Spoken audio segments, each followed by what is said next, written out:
Un chariot élévateur est un outil puissant qui doit être correctement utilisé. Le recours au chariot élévateur permet d'éviter la manutention manuelle de charge, ce qui réduit le risque de développer des problèmes de dos. Les nombreux accidents graves et décès liés à l'usage de chariots élévateurs, qui se produisent chaque année, témoignent cependant des dangers engendrés par une mauvaise utilisation. Collisions, basculements, chutes de charge, les causes d'accidents sont nombreuses. Ne pas attacher suffisamment d'importance à la sécurité lors de l'utilisation d'un chariot élévateur peut avoir de lourdes conséquences, pour vous, mais aussi pour les autres. Vous ne pouvez pas prendre la sécurité à la légère. On avait dit que pour monter quelqu'un en haut, ça nous prend absolument une cage et la cage doit certifier par la norme CSA et la personne qui est dans la cage doit aussi attacher avec une quoi? Une harnais au dos. C'est quoi le nom de certificat? La CSA. CSA. Donc, ça c'est la définition du mot cariste. On dit le cariste est un opérateur ayant reçu une formation conformément à la norme B335-04 et l'article 256 du RSST.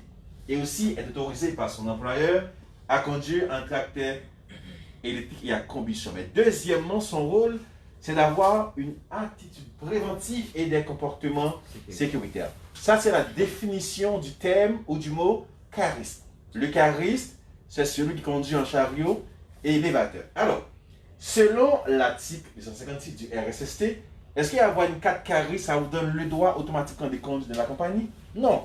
Ça prend absolument l'autorisation de l'employeur. Pourquoi? Selon la loi, tous les équipements de la compagnie appartiennent à l'entreprise, entre parenthèses, à l'employeur. Vous devez avoir son accord et son approbation verbale ou écrite pour pouvoir conduire son chariot élévateur. Alors, question d'examen. Selon l'article 256 du RSST, l'autorisation doit venir de l'employeur. Ça, c'est la première question d'examen. Selon l'article 256 du RSST, l'autorisation doit venir de l'employeur. Alors, l'objectif de la formation ce matin, c'est de vous faire comprendre et connaître des lois et des règlements applicables à son travail. Normalement, chaque institution, il y a des lois, il y a des règlements internes de la compagnie, pas vrai? Si la compagnie vous demande par exemple de mettre des uniformes, des bottes de sécurité, des bouchons auditifs, tout ce qui a rapport à des lois ou des règlements internes de l'institution, on doit les respecter. Pourquoi? Parce qu'au préalable, quand vous allez vous embaucher la compagnie, vous avez signé un contrat qui dit que vous allez respecter les règlements internes de l'institution. Et normalement, on doit respecter. Dans le chariot, il y a ce qu'on appelle la plaque signalétique. Qu'est-ce qu'on se nomme? La spécification du fabricant. Toutes les informations du chariot, il se trouvent là-dedans. À savoir, premièrement, modèle du chariot, numéro de série, le poids approximatif, le centre de la gravité, le niveau d'inclinaison de la fourche vers l'arrière, et toutes ces infos-là, ils se trouvent à travers la plaque signalétique qu'on se nomme la spécification du fabricant. Normalement, un cariste, il doit avoir un plan d'intervention d'urgence pour vous-même. Pas vrai? Vous devez savoir absolument qui est le secouriste de la compagnie. Si, mettons, il y a eu quelqu'un dans votre compagnie, il y a une crise cardiaque, il y a une malaise, ou du moins, il y a quelque chose qui arrive. Donc, vous n'allez pas me dire, c'est le moment maintenant, vous allez demander qui est le secouriste. Oh non! Vous devriez savoir préalablement qui est le secouriste. Son nom, son numéro de téléphone, le poste de travail qu'il occupe. Parce que normalement, quand quelqu'un a une crise cardiaque, il y a un moment qui peut être survie. Pas vrai?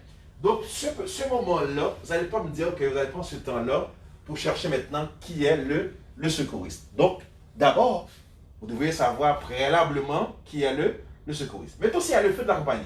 S'il y a le feu, donc, vous devez savoir absolument où se trouvent les extincteurs. Bien sûr. Parce que normalement, si les feux commencent dans votre département, vous n'allez pas me dire maintenant, c'est là que vous allez chercher où se trouvent les extincteurs. Et c'est pour ça qu'on dit que vous devez avoir un plan d'intervention d'urgence pour vous-même. Les portes de secours. Par exemple, la compagnie va avoir un plan d'évacuation global. des points de rassemblement, tout ça. Mais à titre personnel, vous devrez avoir aussi un petit plan d'intervention d'urgence pour vous-même. Maintenant, on va voir du côté de la loi. Qu'est-ce qu'il nous dit? Ici, on a loi et les règlements. On a l'article 49 et l'article 51. Cette de loi, la loi selon la CNES-SST. Et en même temps aussi, on a 3 règlements sur la santé et la sécurité au travail. Mais on dit en droit juridique, un règlement, il y a même faute de fois qu'une loi. Ça veut dire, vous pouvez être pénalisé à partir d'un règlement, idem pour la loi. Si, mettons, la compagnie vous dit, par exemple, téléphone interdit pendant le cas de travail. Ça, ce n'est pas des lois juridiques. Mais quand même, c'est un règlement que la compagnie, ils peuvent vous pénaliser à partir de ce règlement-là. C'est pour ça qu'on peut dire ici, on a 5 lois sur la santé et sécurité au travail. D'abord, qu'est-ce qu'on voit? L'article 256, alinéa 1, qui dit dispositif de retenue. Ça dit quoi cette loi-là? Ça dit quoi cette loi-là? Dispositif de retenue. La ceinture. Bravo! C'est la ceinture de sécurité qui est obligatoire pour le chariot assis. 1, on embarque du chariot. 2, on s'attache. Pourquoi? Parce que si vous faites pogner par un inspecteur, par exemple, tu n'as pas porté la ceinture de sécurité, eh bien, vous allez payer une amende de $800 dans ta poche. $800, vous allez payer cette amende-là. Et attends, ça ne restait pas là. Parce que la compagnie aussi va payer. Est-ce que vous savez combien? $1 400. Vous allez payer vous-même $1 400 et la compagnie va payer $1 400 et vous allez payer vous-même $800. Ça veut dire de porter la ceinture de sécurité en même temps, c'est sécuritaire et économie. Bien sûr, c'est économie en même temps. Vous allez sauver 800 piastres. Donc, qu'est-ce qu'on voit ici? L'article 256, alinéa 2. À quel âge minimum on peut commencer? 16 ans. À partir de 16 ans. 16 ans. Ça, c'est deuxième question d'examen. Deuxième question d'examen, c'est à partir de 16 ans. Bref.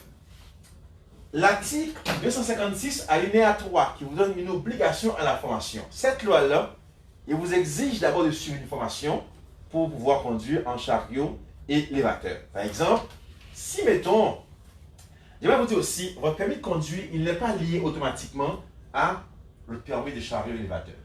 Même si tu n'as pas un permis de conduire, si tu as un permis pour conduire chariot valide, bon, vous pouvez le faire. Mais la seule chose, tu n'as pas le droit de conduire à l'extérieur. À partir de trottoir à l'intérieur, oui, mais à partir de devant la porte à l'extérieur du trottoir, vous n'avez pas le droit si tu n'as pas permis de conduire valide. Ok? Ouais. Et votre permis est valide seulement pour 3 ans. À chaque 3 ans, il faut revenir pour un rappel de connaissance ou un refresh. C'est bon? Oublie pas, hein? 3 ans, il faut revenir. Parfait. Est-ce qu'il faut refaire une formation? Oui, Oui. à chaque 3 ans, il faut Et revenir. avec un examen encore? Oui. Wow. Ouais. Ouais, on achète la demande pas. Et ça, c'est la loi, c'est l'article 256 alinéa 3 qui donne cette obligation-là. Ok. Ok? Maintenant, l'article 51, qu'est-ce qu'il nous parle? L'article 51, il nous parle d'abord les obligations de l'employeur. Il dit l'employeur d'abord a pour devoir de protéger la santé et assurer la sécurité et l'intégralité physique du travail. Ça veut dire, votre employeur à vous a pour devoir de s'assurer que ton environnement soit sécuritaire. Oh, j'ai pas un bon boss. Et deuxièmement, votre employeur à vous a pour devoir de vous fournir tous les moyens et équipements de protection individuelle aux travailleurs. Ça veut dire, si ça vous prend des bottes de sécurité, des bouchons auditifs, des gants, des uniformes, tout ce qui apporte des équipements de sécurité, eh bien c'est à l'employeur de fournir tous ces équipements-là selon l'article 51 de la CNESST. Mais en même temps aussi, vous comme travailleur, vous avez une redevance envers la compagnie. C'est l'article 49. L'article 49, il parle de quoi? Il parle d'abord les obligations du travailleur. Qu'est-ce qu'il nous dit? Il dit d'abord, votre devoir comme travailleur ou comme fiduciariste, c'est de protéger sa santé et sa sécurité. Premièrement, dans cette même loi-là. Et deuxièmement, il dit ne pas mettre en danger la santé, la sécurité ou l'intégralité des autres travailleurs. Si, mettons, vous êtes au courant de votre département, il y a une palette à la hauteur qui sont dangereux pour ta vie ou pour la vie d'autrui, mais tu es au courant. Vous n'avez rien fait pour changer la situation, il y a eu un accident. Regarde ce qu'il dit l'article 49. Il dit, vous devez participer à l'identification et élimination des risques d'accident. Dans le cas contraire, on peut accuser de négligence criminelle selon la loi C-21. Regarde ce qu'il dit. La loi C-21 il dit, une entreprise, virgule, ou toute personne qui travaille pour elle pourrait être mise en accusation criminelle dans le cas d'un manquement ou négligence face aux responsabilités décrites par la loi. Quelle loi? L'article 49, qui dit, en tant que travailleur, votre devoir, c'est de ne pas mettre en danger la vie des autres. Il dit, vous devez participer à identifier les risques d'accident et en même temps, il faut les éliminer. Ça, c'est l'article 49 pour vous comme travailleur. Mais pour l'employeur, lui, l'article 51, il dit, l'employeur doit s'assurer que ton environnement soit sécuritaire. Et deuxièmement, l'employeur doit vous fournir tous les équipements de sécurité, à savoir tous lunettes, uniformes, des bottes de sécurité, des bouchons auditifs, des gants, des casques, tout ce qui a pour des équipements. Donc, c'est à l'employeur de fournir tous ces équipements-là. Ça veut dire, entre parenthèses, l'entreprise peut être mise en accusation criminelle, l'employeur aussi peut être mis en accusation criminelle et aussi les travailleurs pourraient être mis en accusation criminelle. Donc, de ce fait, chacun doit jouer les rôles indistinctement. Vous, comme travailleur, votre devoir, c'est de ne pas mettre en danger la vie des autres. Et ta vie aussi, bien sûr. Et l'employeur, lui, il doit s'assurer que ton environnement soit sécuritaire. Et chacun doit jouer le rôle indistinctement. Des questions? Des questions? Non, ça c'est clair pour le moment. Comment? Ça c'est clair. Parfait. L'année passée, il y a environ 87 accidents graves et mortels. Et ils sont placés par ordre. Il y avait environ 30% qui sont fait heurter par un chariot. Pourquoi d'après vous? C'est tout là. À cause de la visibilité. À cause là, il n'y avait pas de la visibilité. Et on a dit que lorsque nous avons la vision est complètement obstruée, qu'est-ce qu'on fait? On roule toujours en reculant. On roule en reculant. Pas encore de vous. C'est pas vrai? On n'a pas besoin, Mais c'est ça, on n'a pas besoin d'avoir quelqu'un pour nous dire à chaque intersection, on arrête et on klaxonne. Avec le gros bon sens, mais intersection, j'arrête, je klaxonne. Si la charge, il est trop haut de même, j'arrive pas à voir en avant de moi, qu'est-ce que j'ai fait? Ben, si je n'ai pas le choix d'avancer vers l'avant, eh bien, je dois avoir un signaleur ou deux signaleurs selon la loi 253. L'article 253, bien sûr. Vous voyez? Ça veut dire que chacun doit jouer le rôle indistinctement. Mais regardez, on a environ 28% des renversements. Pourquoi ce taux-là? ça changeait trop. Hein? 28% des renversements. Écoutez bien. On dit qu'un chariot assis, ça forme un triangle de stabilité. Un chariot debout, ça forme un quadrilatère de stabilité. Pour le triangle de stabilité, c'est dans les deux roues en avant, les deux du triangle, et l'autre point du triangle, c'est au milieu des deux roues en arrière. Mais en dessous de la siège, il y a ce qu'on appelle le centre de la gravité. On avait dit que la gravité, c'est l'attraction qui attire la force, le haut vers le bas. Ça veut dire, on peut marcher sur Terre parce qu'il y a une gravité. Entre parenthèses, si, mettons, la charge que vous portez en avant, il dépasse la capacité de levage de votre chariot, ton centre de gravité qui est en dessous de tes fesses, il va avancer vers l'avant, et dès qu'il avance vers l'avant, votre chariot, il va renverser. Pourquoi? Parce que votre chariot ne peut pas résister sans sa gravité.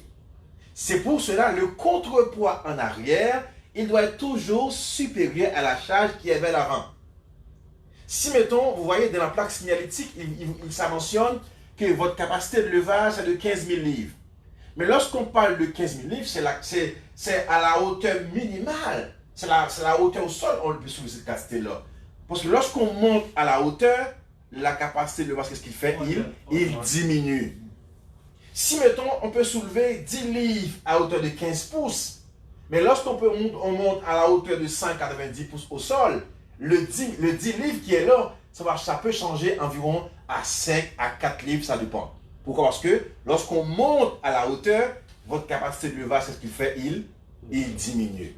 Lorsqu'on monte à la hauteur, la capacité de levage, qu'est-ce qu'il fait? Il diminue. Ça, c'est la 4e question d'examen. Répétez s'il vous plaît. Sorry? J'ai une question. Oui, monsieur. Vous dites que tout dépend de... Il y a le centre de gravité. Le centre de la gravité, bien sûr, oui. Qui est en jeu quand... La charge dépasse la capacité de levage. Oui, oui. Est-ce que sur le tableau de bord là du chariot, Ouais. il y a quelque part où ça indique que maintenant la capacité, que la charge est plus grande par rapport Bien sûr, bien sûr. Par exemple, on peut le suivre là sur le tableau de bord. Bien sûr. Oui. Dans la plaque signalétique, vous allez voir exactement la capacité de levage maximale du chariot. Et à côté de la plaque signalétique, il y a une autre petite plaquette qu'on appelle la charte de levée. Dans les modules à venir, vous allez voir ça. Mais sur la palette aussi, vous allez voir le poids de la palette. Donc, si la palette pèse environ 15 000 livres, et il mentionne là-dessus, et il faut aller voir maintenant dans votre plaque signalétique quel type de poids que vous pouvez soulever et à quelle hauteur vous pouvez aller. En comparant les deux, vous allez savoir est-ce qu'on peut soulever cette palette-là ou est-ce qu'on ne peut pas soulever cette marchandise-là. Et autre parenthèse, normalement, si vous soulevez la charge légèrement et vous sentez le cul de chariot, ça soulève aussi, ça veut dire automatiquement, le contrepoids du chariot, il est inférieur à la charge qui est vers l'avant. Il faut tout de suite arrêter. Parce que le contrepoids en arrière doit être toujours supérieur à la charge qui est vers l'avant. C'est comme sur une balance. Si on a mis 30 livres d'un côté, 30 livres de l'autre côté, il va y avoir une balançoire. Ça va balancer. Mais si on a mis sur une balance 40 livres d'un côté, l'autre côté on a mis 50 livres, c'est certain, il va y avoir une débalançoire parce que ton centre de gravité, il va à l'endroit où il n'y a plus de charge. Et dans le triangle de stabilité, dès que ton centre de gravité il sort de votre triangle, le chariot ne peut pas résister sans la gravité. Il va renverser. Clair, c'est beau? Tout le monde c'est correct? Hein? Très bien. Excellent. Régine, Merci question. beaucoup. Oui. Quand tu dis que je remarque que le contrepoids est Inférieur. inférieur à la charge à l'avant, est-ce qu'il y a une autre machine qui sera capable de transporter le truc qui est trop lourd? Bien sûr. Ok. Par exemple, dans la plaque signalétique, vous allez voir. Il va vous dire, par exemple, votre chariot, il peut soulever environ 50 livres. Un exemple. Donc, sur la palette, il va mentionner le poids de la palette. Et bien, si le poids de la palette, c'est de 70 livres, et votre chariot peut soulever 50 livres, ça veut dire automatiquement, vous allez dire, ok, mon contrepoids maintenant, il va être inférieur à cette palette-là. Ok. On ne peut pas soulever. C'est aussi simple que ça. C'est une question d'équilibre. Exactement. Ok. C'est bon? On avance. Lorsqu'on parle des doubles manœuvres, regardez ça. On parle quoi? Des doubles manœuvres. Lui, il recule. Qu'est-ce qu'il fait encore? Il recule, mais il monte sa fourche. Il n'a pas pris le temps, quoi? Regardez, qu'est-ce qu'il a fait encore? Deuxièmement, il soulève, il recule encore, et la charge n'était pas stable. Et le mot de stabilité, il n'y a pas ce mot-là. Il n'était pas stable. Résultat, qu'est-ce qui arrive? C'est fait des fouets, mais... C'est ça. Mais regardez bien. Lorsqu'on va prendre une charge en haut, qu'est-ce qu'on fait? On avance, on lève la charge légèrement. Et qu'est-ce qu'on fait après? Il faut incliner vers l'arrière pour chercher le mot stabilité. C'est ces trois mots-là, ils doivent faire son apparition en tout le temps. À savoir, la visibilité, la stabilité et la sécurité. Deuxièmement, pourquoi il a sauté de chariot? Il aurait dû rester à l'intérieur parce que le toit de chariot, ça peut vous protéger aux 16 000 livres au pied carré. Le toit là, 16 000 livres. Et lorsque je parle de 16 000 livres là, mathématiquement parlant, on voit il y a 5 voitures qui peuvent tomber sur le toit et le chariot, il ne va pas renverser. 5 voitures. Dans tous les cas, on reste toujours à l'intérieur de votre chariot et élévateur. On ne saute pas. On reste toujours à l'intérieur de votre chariot et élévateur. On ne saute pas. Il n'était pas attaché. Pourquoi elle a tombé la palette? Hein? Il est sorti vite. Pourquoi? La palette, elle a tombé. Pourquoi? Ok, belle question. Parce que lorsque vous allez chercher une charge à la hauteur, vous avancez devant la cible, pas vrai? Vous rentrez la fourche à l'intérieur, on soulève légèrement la charge, mais après, il faut chercher le mot stabilité. Il faut incliner la charge vers l'arrière, légèrement bien sûr, pour que la charge soit stable. Mais si vous soulevez la charge et vous reculez, il n'était pas stable, automatiquement, il va renverser. Donc la fourche, on peut la mettre comme ça? On rentre d'abord et on tilte vers l'arrière, légèrement. Légèrement, ok. Et pas complètement, hein. Parce que si on incline complètement vers l'arrière, ton centre de gravité va être complètement vers l'arrière. Et si on tilte trop vers l'avant, ton centre de gravité aussi va être complètement vers l'avant. L'affaire, c'est qu'il faut juste incliner vers l'arrière, juste pour stabiliser la charge. Parce que regardez, il suffit seulement de conduire le chariot. Il faut comprendre le mécanisme du chariot. Pourquoi mon chariot peut renverser? Et qu'est-ce que je peux faire pour l'éviter? Et c'est pour ça qu'on est là ce matin. Regardez, lorsqu'on monte à la hauteur, on avait dit que la capacité de levasse, qu'est-ce qu'il fait? Il diminue. Lorsqu'on monte à la hauteur, la capacité de levasse, qu'est-ce qu'il fait? Il diminue. Regarde ce qu'il y a avec nous. Non, non, non, non.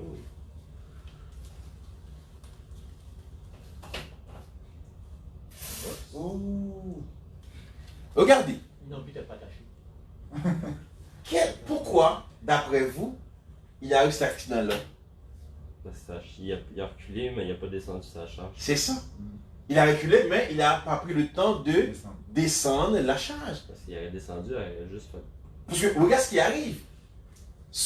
Le contrepoids du chariot, c'est la partie arrière du chariot. Et on peut dire, entre parenthèses, à 51,2%, c'est la batterie qui forme le contrepoids du chariot. Et c'est pour cela que vous voyez qu'une batterie, ça pèse énorme.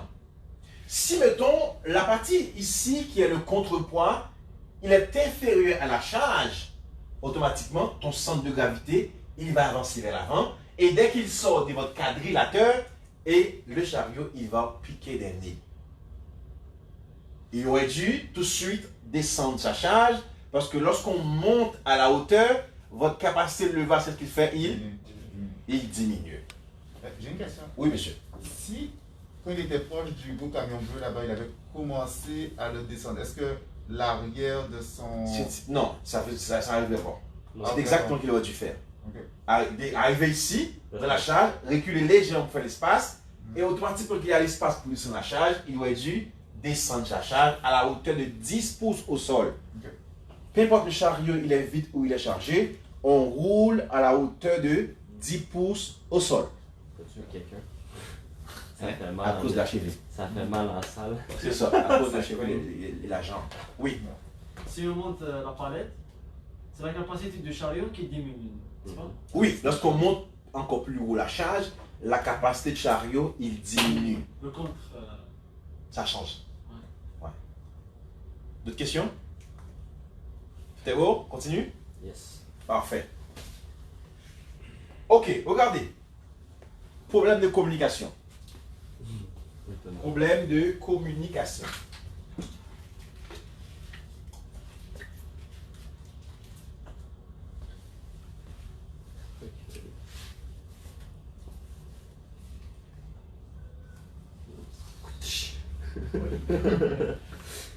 Bonjour. Regarde ce qui arrive. Ça, c'est niaiseux. Regarde ce qui arrive. Alors, moi, ma question, c'est à Nice. La faute, c'est à qui à Nice? Le Caris ou Le charisme. Je pense le lui qui est là? Je pense que Deux. Pourquoi vous dites les deux? non, le charisme. C'est le charisme qui doit conduire. L'article 49, qu'est-ce qu'il parle? Qu'est-ce qu'il nous dit l'article 49? Respecte. Sécurité. Fais attention à toi et aux autres. visibilité. Hein? Ne pas mettre en danger Les autres travailleurs. les autres travailleurs. Un deuxièmement, protéger sa santé et sa sécurité. Donc, lui, qu'est-ce qu'il arrive? Il roule complètement avec la charge à la hauteur. Il aurait dû descendre le tapis à la hauteur de 10 pouces au sol et avoir ce qu'on appelle la visibilité. Mais il ne l'a pas fait. Donc, la faute, c'est exactement à le cariste. Le cariste. C'est lui qui aurait dû s'assurer de descendre sa charge pour avoir la visibilité. Mais qu'est-ce qui arrive? Il a frappé, il ne sait même pas. Il est parti. Il ne sait pas. Et le pauvre gars qui est là, ils ne peuvent plus travailler dans sa vie parce qu'il a souffert une lésion cérébrale. Pourquoi? C'est parce que le cariste, il a décidé de sauvegarder combien? 10 à 15 secondes. Et c'est pour ça qu'on avait dit que tous les accidents qui arrivent au milieu du travail, c'est parce que le cariste veut sauver du temps. Quel temps? Le temps de pouvoir descendre sa charge et remonter la charge de nouveau. Aussi simple que ça. Ok? Une question. Oui. Des fois, ça peut être par inattention aussi. Ouais, il manque d'attention, il distrait un petit peu le téléphone, et il parle au téléphone, La paf. Ouais. Oui. Et avant qu'on quitte sur sous-chapitre, je ne sais pas. Oui, chapitre 12. Oui, j'aimerais savoir quand est-ce qu'on doit conduire en marche arrière. Et puis, deuxième question, quels sont les avantages ou alors les inconvénients à ça? Belle question. J'aime ça que tu dis. Oh, ça chauffe aujourd'hui. Ok, parfait. On doit conduire en reculant lorsque on a une charge qui est devant la fourche, tu n'arrives pas à voir en avant de toi. Tu n'arrives pas à voir en avant, la charge est trop haut, pas vrai? Tu n'as pas de la visibilité, mais de ce fait, vous devez automatiquement rouler en marche arrière. Et si, mettons, tu te trouves dans une situation, tu n'as pas le choix d'aller vers l'avant, parce qu'il y a des situations, tu n'as pas le choix d'aller vers l'avant. Pas vrai? Eh bien, l'article 253, il vous donne une autorisation à avoir un signaleur ou deux signaleurs. Et ça, c'est l'article 253 du RSST, code 2.1.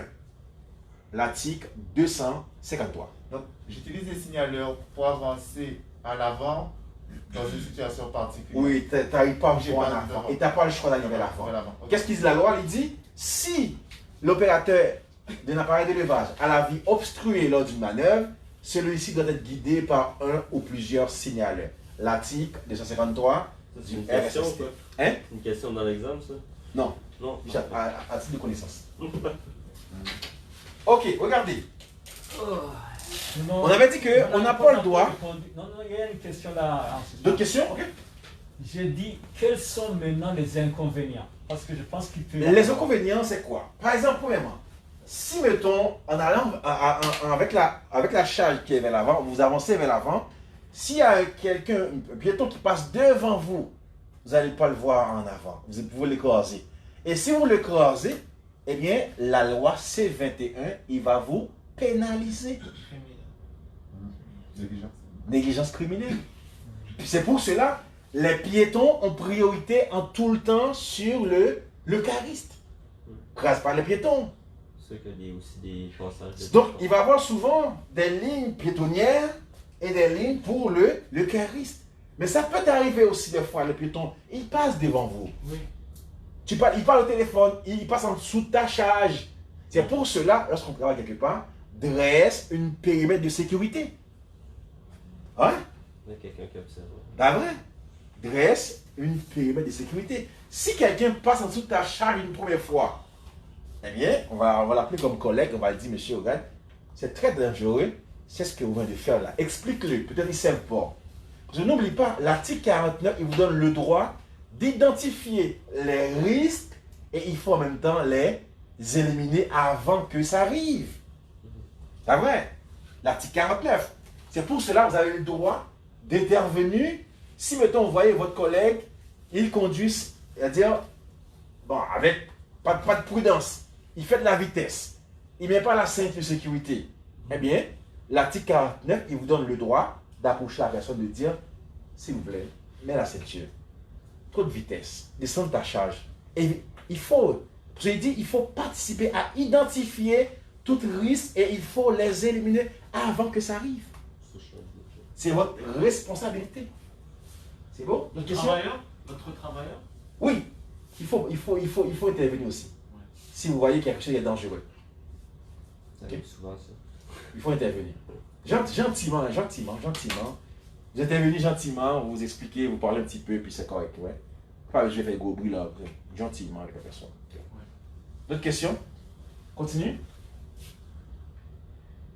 Regardez. Encore, c'est problème de communication. Oh, c'est mon auteur. Problème de communication. Regarde ce qui arrive. Le chariste, pas vrai? Il a mis play, là.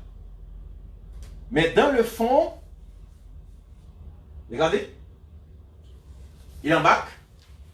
Qu'est-ce qu'il n'a pas mis? Il n'a pas mis sa ceinture de sécurité, qui est l'article 200. Il avance et aussi le camionneur avance en même temps. Alors ma question c'est pour Mohamed. C'est qui Mohamed? Bon. Ma question est pour Dimitri. Dimitri, Oui. la faute c'est à qui Dimitri? La faute c'est à qui? Le chariste ou le camionneur? Je pense À Dimitri s'il vous plaît. La faute c'est à qui Dimitri? les deux. Dimitri s'il vous plaît. Le chariste. Pourquoi vous dites le chariste? Ben, là, il s'est avancé. Mhm. Je sais pas s'il a un moyen de communication en même temps avec le camionneur là, dans cette situation-là. Maintenant il faut réfléchir en tant que futur chariste. Ok. Il faut voir les choses comme un futur chariste. 1. C'est quoi le rôle d'un chariste? 2. C'est quoi le rôle d'un camionneur? Le camionneur, lui, il est là pour t'apporter la marchandise, pas vrai? Et dès qu'il arrive devant la porte de votre shipping, sa mission, il a pris fin là. Et la sienne, comme chariste, il a commencé d'où? Devant la porte de votre entreprise. C'est-à-dire, c'est les lois ou les règlements de l'institution qui vont être en vigueur. Donc, la compagnie, par exemple, il va avoir des principes Dieu qui va dire enlève-lui la clé. Demande qu'il reste à l'intérieur de shipping. Prendre la clé, éteindre les moteurs, mettre le cale de roue, mettre les crochets. Comme des crochets, il y a les lumières rouges et les lumières vertes. C'est le règlement de l'entreprise qui doit être en vigueur automatiquement qu'il arrive devant la porte de votre shipping à vous. C'est-à-dire, la faute, c'est automatiquement à le chariste. Sur le chariste, il devrait s'assurer que le camionneur avait mis le cale de roue. Et le cale de roue, c'est que ça. Ça, le cale de roue. Et le cale de roue, il peut être en métal, en métal, un bout de caoutchouc, un bois et tout ça. En diamant, mais si c'est en diamant, appelle-moi, ok les gars? Quoi? Si c'est en diamant, appelle-moi. Je vois déjà m'en sauver avec. Donc c'est à le chariste de s'assurer, je veux dire, c'est pas à lui de mettre le cale de roue, non, mais c'est à lui de s'assurer que le camionneur a mis le cale de roue. Si mettons, le camionneur arrive en hiver surtout, en hiver, eux ils n'aiment pas ça. Ils n'aiment pas ça du tout. Ils vont te dire oui. Ils peuvent te dire oui, on a mis le cale de roue. Et puis dans le fond, c'est pas vrai. Bon, hein? Si tu as des doutes là-dessus, il faut sortir pour aller voir, utiliser les mots la vérification pour être sûr que le camionneur y avait mis le cale de roue. Parce qu'il y a un accident, toujours la faute c'est à le chariste. Chaque fois À chaque fois. Chaque fois on entre C'est ça qu'on a un dans coup. le camion. La sécurité. Chaque fois, dès qu'il y a un accident, toujours la faute doit être c'est le chariste. C'est vous qui doit être identifié dans les accidents. Il faut les éliminer avant que ça arrive. Et c'est pour cela, à chaque 3 ans, il faut revenir pour un refresh. C'est vous qui avez suivi la formation, ce n'est pas les piétons. Les règlements, ils ne savent pas les piétons. Les lois, ils ne connaissent pas les lois. Ils ne savent pas même s'ils peuvent être accusés de négligence criminelle. Ils ne savent pas ces lois-là. Mais vous le savez vous-même. Pas vrai? Parce qu'on a eu un bon professeur. Merci beaucoup les gars. Non, monsieur, Oui. je parle à la vérification. Oui. Chaque on entre avec le chariste vers Alors, l'intérieur de. non, mettons si le chauffeur il arrive, pas vrai? Donc, vous le demandez, est-ce que tu as mis le cale de route? Il a dit oui. Mais votre instinct, si votre instinct il vous dit, on doute qu'il mette le cale de route, la façon qu'il me répond, eh bien, il faut sortir pour aller voir. Est-ce qu'il a mis?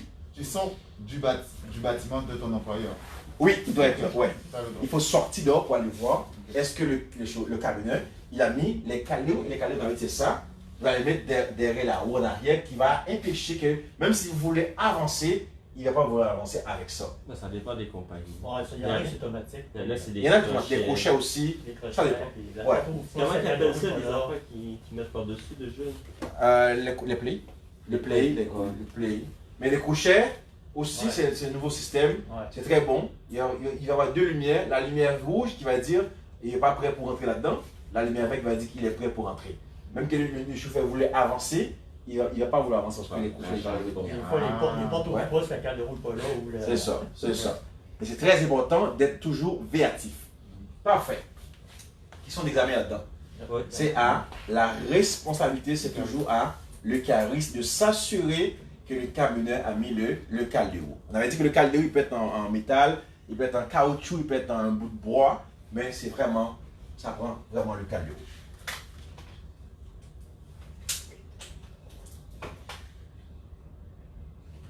Ok, ça c'est une zone de chargement. Dans la zone de chargement, on a un règlement qui dit dans cette compagnie-là que tous les chauffeurs doivent rester à l'intérieur de son track, right? Mhm. Ça c'est le règlement de cette institution-là. Le chauffeur, lui qui est là, il n'y a personne qui l'ont rien dit. C'est-à-dire qu'ils ne savent pas les règlements de l'institution. Quelqu'un devrait le dire. Il n'y a personne qui l'ont rien dit. Check bien ça. Le cariste qui est en arrière, il roule complètement avec la fourche à la hauteur.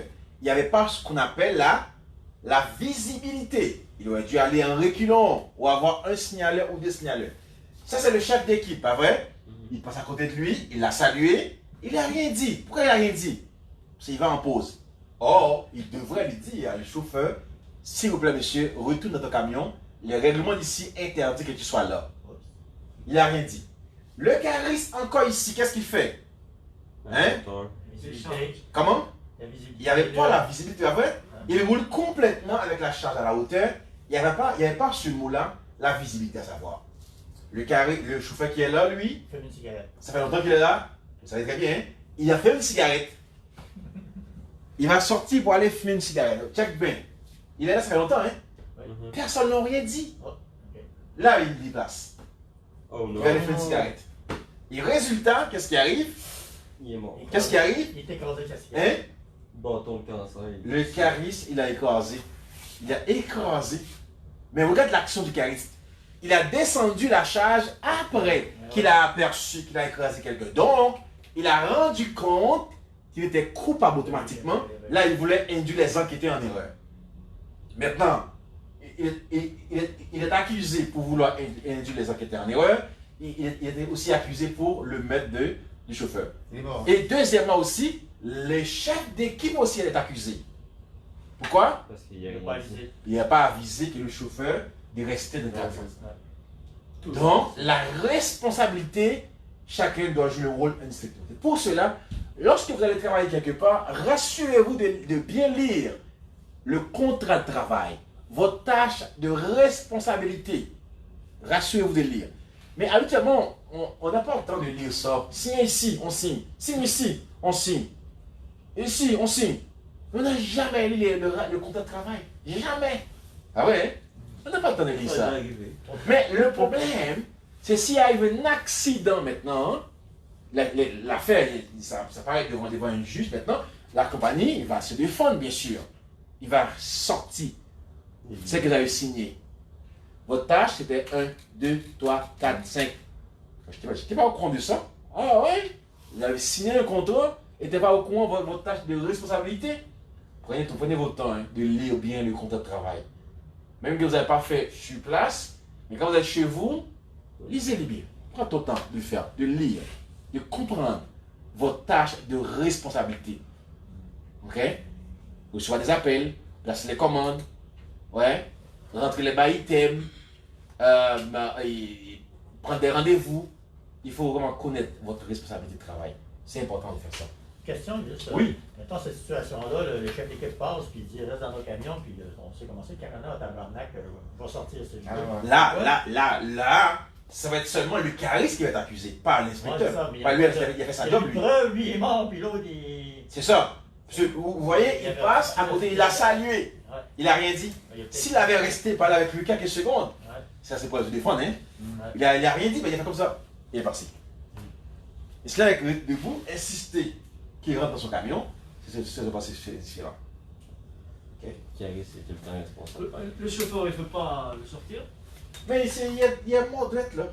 Eh non. Oublie ça, là, il pense Il en Il faut, tout ça. il faut rester dans. Ça dépend de la compagnie. Et il y a des compagnies qui exigent Chaque que le compagnie chauffeur reste. avec sa Ouais, politique. ouais, c'est ça. Ça, c'est bon. Il y a des Il compagnies qui doit rester exigent ça. dans sa cabine. Ouais. ou- Ouais, ça dépend de la compagnie. Ça dépend des règlements de la compagnie. Oui, Une question là. oui, je vous écoute. Est-ce que le fait qu'il a descendu maintenant la charge après avoir cogné le gars, est-ce que vraiment c'est intelligent? Parce que s'il a descendu la charge, ça veut dire Il qu'il a la savait très bien. visibilité. Non, S'il a la visibilité, il ne l'aurait pas cogné. bien sûr, Ouais. il a rendu compte qu'il a fait une bêtise. Maintenant, il voulait induire les enquêteurs en erreur. Il a fallu qu'il arrête la chose. Il a fallu qu'il fasse ça dès le début. Il n'a pas fait au début. Mais vu, il constate qu'il écrase quelqu'un, C'est méconfort. il voulait vraiment camoufler la scène du crime. Il s'est fait filmer. Et il ne savait pas s'il y a une caméra de surveillance qui le filmait. Maintenant, il voulait induire les enquêteurs en erreur et pénal. Et plus il a écrasé quelqu'un encore, est pénal. Oui, Normalement, il doit reculer en arrière. il aurait dû faire ça. Il aurait dû dès le début. Ou avoir des signaleurs. On va signaler ou des signaleurs. C'est l'ATIC. Quelle ATIC? 49. L'ATIC. Non, non, non, non, non, non. C'est 21. L'article 253 du RSST, code 2.1. 2.1. Oui. Parfait. Maintenant, la plaque signalétique. La plaque signalétique, on dit que dans la plaque signalétique, toutes les informations du chariot ils se trouvent là-dedans. À savoir, modèle, numéro de série, poids approximatif, voie avant, type du chariot. Toutes ces informations-là, il n'est pas important pour vous à savoir en tant que Cariste. cariste. Mais qu'est-ce qui est important pour vous à savoir? Premièrement, c'est ici. La hauteur de levage, la capacité de levage, le centre de la gravité, le niveau d'inclinaison de la fourche vers l'arrière. En pouces. Toutes ces infos-là, il est très important pour vous à savoir comme cariste. Alors, on dit qu'ici en Amérique du Nord, nous, on utilise les palettes 40 par... 24. Hey, non, non, non. 40 par 48. OK. Normalement, palette chèvre, palette régulier, palette américaine, ce sont des palettes 40 par 48. Et les Européens utilisent les palettes 56 par 56, ainsi de suite. Alors nous, pour calculer le centre de la charge, la palette doit être à côté au dos de la fourche. On mesure la longueur de la charge et on divise la longueur par 2. Et celle que vous allez trouver, c'est ça qu'on se nomme le centre des charges. Si, mettons, on a une palette de 40 pouces de long, n'oublie pas, les règlements nous disent, pour calculer le centre des charges, c'est longueur divisé par combien? Par 2. Eh bien, nous allons dire 40 pouces de long divisé par 2, ça nous donnera combien? 20 pouces. Le 20 pouces qui est là, c'est ça qui est notre centre des charges. C'est avec notre centre de charge, on pourrait faire une équation, il va donner la capacité de levage et aussi la hauteur d'élevage. Si, mettons, on a une palette de 48 pouces, on veut calculer le centre des charges, qu'est-ce qu'on fait? 24. Et bravo, on dit 48 divisé par combien? Par 2, ça donnera combien? 24 pouces. Eh bien, en faisant l'équation, il va nous donner la capacité de levage et aussi la hauteur de levage. C'est-à-dire, le centre des charges, il commence à partir du dos de la fourche. Ton point de départ, c'est le dos de la fourche. Ton point d'arrivée, c'est au bout de la fourche. C'est-à-dire, pour calculer le centre des charges, il faut que ta palette soit bien à côté comme il faut au dos de la fourche. Il ne peut pas avoir des espaces vides qui restent au dos de la fourche. Si ça dépasse, pas bon. Sinon, ton centre de gravité ou les données vont changer complètement. Exemple. Ici, c'est le chariot. On a dit que le centre des charges commence d'où? À partir du dos de la fourche. Bravo. Eh bien, on mesure la longueur de la charge et on divise la longueur par combien? Par 2. Et si on a une palette de 60 pouces, c'est quoi le centre des charges? 25. Hey! Combien? 60 pouces. Ah, t'as bon. C'est combien? 30. 30. C'est C'est 30, parce que c'est la moitié. C'est adossé à la C'est palette, ça, c'est la moitié. à la fourche. Par exemple, ton centre de gravité se trouve en dessous de tes pieds pour le chariot debout. Et ton centre de gravité pour le chariot assis, il se trouve en dessous de tes sièges. Ok? Ça peut déplacer. Si ta charge qui est vers l'avant, il dépasse le contrepoids, eh bien lui, il peut sortir et dès qu'il sort, la machine, il va piquer des nids. Parce qu'ils ne peuvent pas résister sans la gravité. Oui.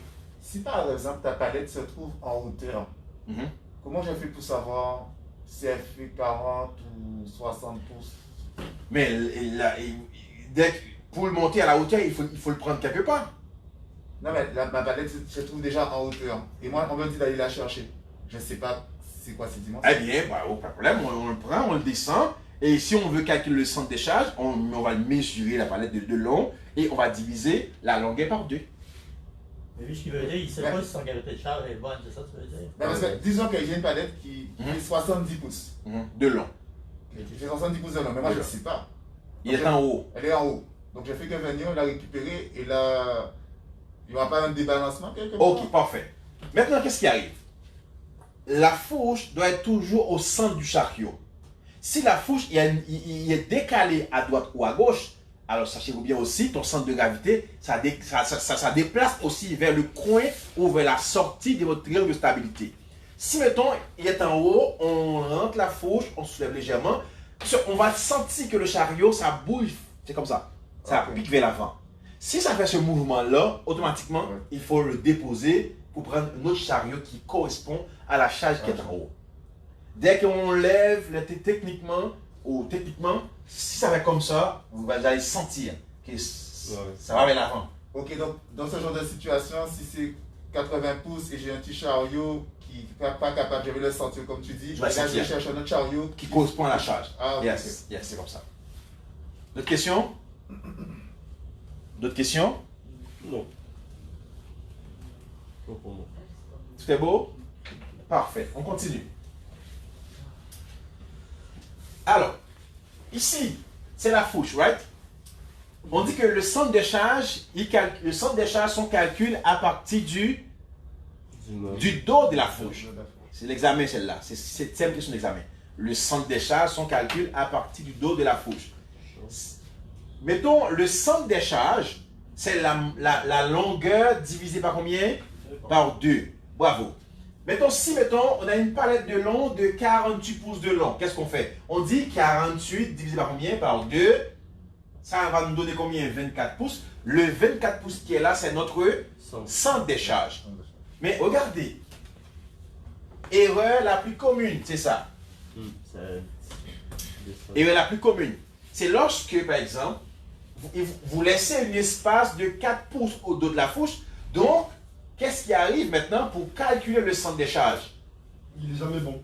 Jamais bon. C'est comme si je demande à Dimitri, va me chercher une caisse de bière, mais avec les mains allongées comme ça.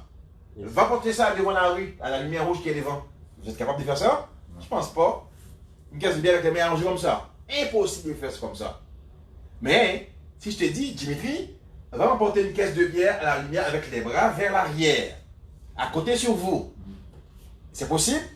Bien sûr, c'est possible. C'est ça que je veux t'expliquer.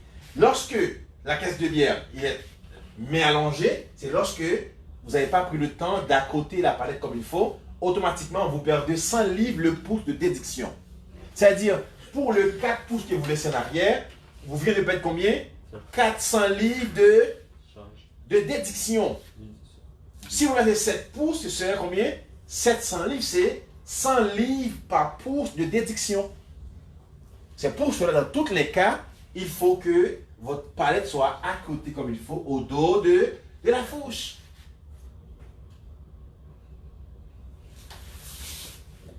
Mais l'étape suivante, donc prochaine séance là pour lundi à partir de 8h, n'importe quoi encore. Bye bye.